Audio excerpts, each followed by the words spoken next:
What's up guys, my name is Ace, and welcome to the very first episode of Gun Guides for Modern Warfare 2. For those that don't know, this is the series where I go into great detail with all of the important stats as well as some amazing attachment combinations for every gun in the game. Now just keep in mind with this series, it's going to take me a bit of time to get into the flow of things, so these episodes may be spread out a little bit at first, but as I get more and more testing done and as I just get more efficient with the process, I should be able to have these episodes coming out a whole lot more frequently. But without further ado, today's episode is going to be covering the M4, so let's dive in. And as always with this series, we kick this off with the damage profile, and it turns out with the M4, this is actually quite a unique gun in this game. It deals the same amount of damage anywhere in the body, so it doesn't matter if you shoot him in the toe or the upper torso, it's going to deal the same damage. And just a quick explanation of these damage values, 28 damage is what you're dealing up close, 22 damage is at mid-range, which we'll get into the ranges in a bit, and then 18 is at longer ranges.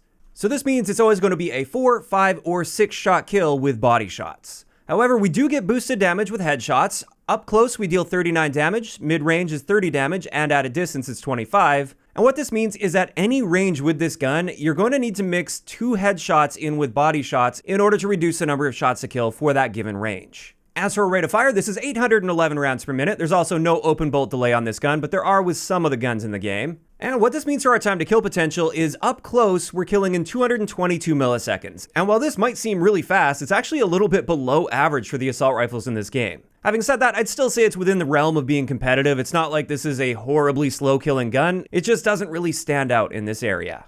It's also worth noting, if we land those 2 headshots mixed in with a body shot up close, our new time to kill potential is 148 milliseconds, which is very fast. After that, let's have a look at our bullet velocity, which is actually standard for assault rifles at 590 meters per second.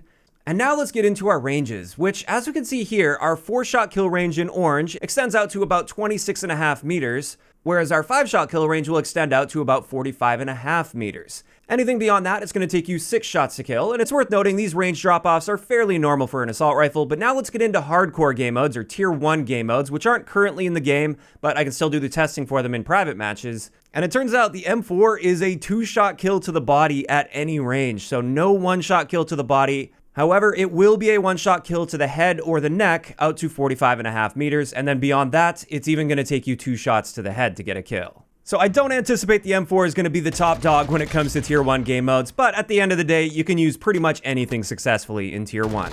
As for hipfire, the M4 is pretty standard. It's the same as most of the other assault rifles in the game. And next, let's get into our idle sway, or the amount that our gun is going to be moving while aiming down sight, which as you can see here, it does move quite a bit on its own without any attachments on there, so that's definitely something to consider. Next up, let's get into our recoil, which as we can see here, it's a pretty accurate gun. It kicks basically straight upwards with a little bit of a curve to the left about halfway through the magazine. But overall, I'd say the M4 is quite accurate. It's not the most accurate assault rifle in the game, but it is quite accurate and easy to control that recoil. As for our handling stats, our aim down sight time is 240 milliseconds, which is a little bit better than average for assault rifles, and I'd say that's a solid aim down sight time. And our sprint to fire time, or sprint out time, is 210 milliseconds for our base sprint out, and 310 milliseconds for our tactical sprint out time. This is very normal for an assault rifle. There's only one outlier that skews the average there, but this is the same as almost all of the other assault rifles.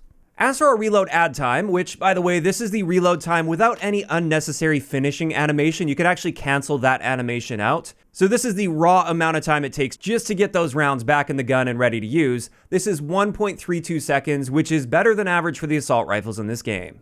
Now finally, for the base stats of this gun with no attachments, let's get into our mobility. And our base movement speed is 4.74 meters per second, which is pretty standard for an assault rifle. It's a similar story with our sprint speed. This is pretty standard at 5.92 meters per second, and our aim walking movement speed is 2.61 meters per second. And with that, that's going to wrap it up for the base stats of this gun without any attachments. However, I do want to dive a bit deeper into the barrel attachments since these are very unique for each individual gun, and they can have quite a noticeable impact on the gun, whether that's positive or negative. Before we do that though, I just want to remind you guys, if you guys are new to the channel and you want to continue seeing more of this gun guide series, don't forget to hit that subscribe button and maybe even turn on notifications. But getting into barrels, as you can see here, 3 out of these 7 barrels will be reducing our damage range by 10%, and only 2 of them increase our damage range. Both of them will increase it by 20%. And honestly, I was a bit surprised to see that that's all we've got as far as range changes with barrels. In Modern Warfare 2019, for instance, we would often see barrels impact our ranges by like 35 to 40%. Not so much in this game, it seems. As for the other comparison I want to look at with these barrels, this is the recoil that we get with each of these barrels. And as we can see, most of these barrels actually seem to be slightly improving our recoil, even when they don't necessarily say that they do. Some of these state that they harm our recoil, and it doesn't seem like they're harming it that much, if at all. However, the one exception is the Tempest Trench Pro barrel. This one does have slightly more recoil than the base, but honestly, not by a large margin by any means. And with that out of the way, thankfully this isn't like Vanguard where we have a bunch of damage-altering magazines and barrels and things like that. This means we can already dive directly into some great attachment combinations that I've made for you guys with a lot of hours of testing. Keep in mind though, it is still early on in this game's life cycle. There are still attachments to be discovered, and I'm sure over time my class setups will improve even a bit more from here, but I spent quite a bit of time here mixing and matching various attachments to try to optimize things as much as I could with the information that we currently have available. And let's start it off with my preferred setup at the moment. This is my all-arounder sort of setup. It's designed to be nice and balanced, although it does lean a bit more in the direction of more aggressive playstyles.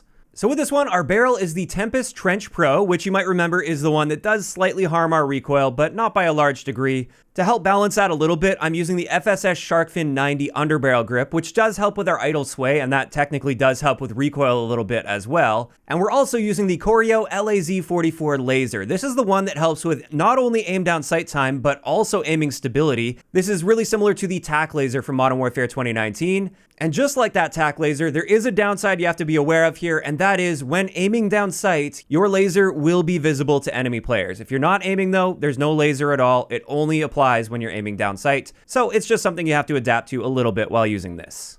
And with this setup, our recoil is a little bit worse than the base version of this gun, but honestly still very controllable. I just wouldn't be challenging people like across the map with it. Like I said, it's geared a bit more toward aggression. The primary benefits of this setup though are, first up, our aim down sight time. This is almost SMG level now at 220 milliseconds, so it's very snappy, and that's great. Additionally, our base movement speed is increased by 2.4%. That may seem minimal, but when it comes to movement speeds, a 2.4% increase is definitely noticeable.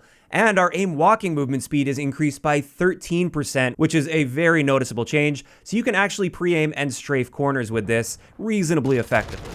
So that's the first class setup I've got for you guys, and like I said, that's the one that I lean toward currently.